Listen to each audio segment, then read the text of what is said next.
What's going on, guys? My name is Ron. In today's video ay mag-upgrade po ako ng aking mountain bike. So this is the mountain bike. Yan, nakahang na. So few parts ang i-upgrade natin ngayon.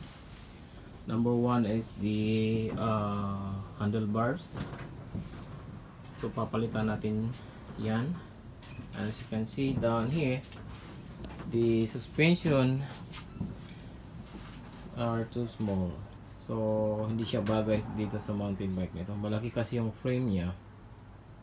Tapos yung suspension niya maliit. So papalitan po natin yan ng medyo malaki. And then the wheel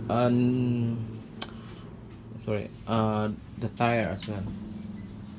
So kailangan ko rin palitan yung tires ng medyo malaki. So nandyan na po yung ating tires, 26 by 2 inch. So few upgrades here. Notice the grip, the suspension. There you go. The pedals are the old one. So that's the crankset. Pala yung handlebars natin, saan ba yun?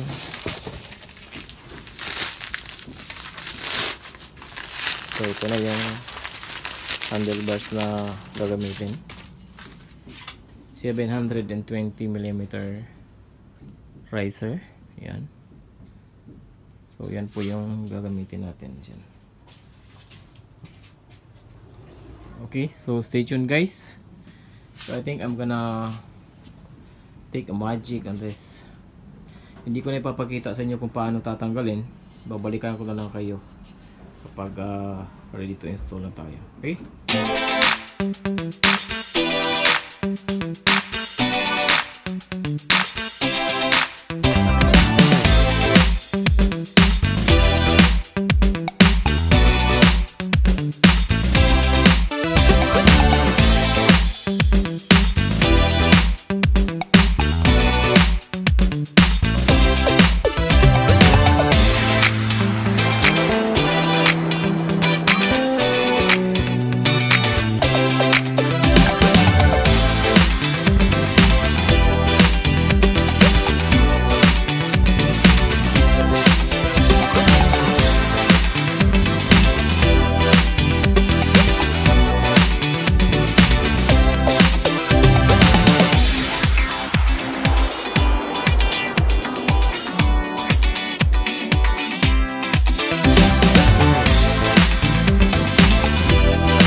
Alright guys, finally done.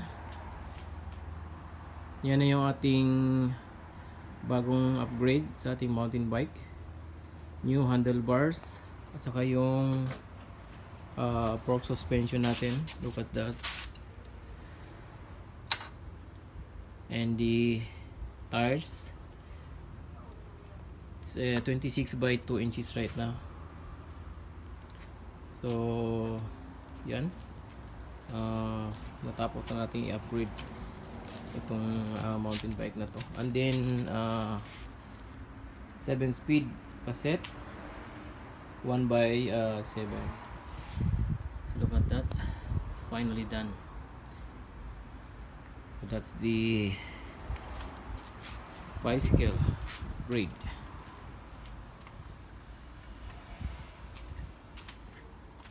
And the seat post as well.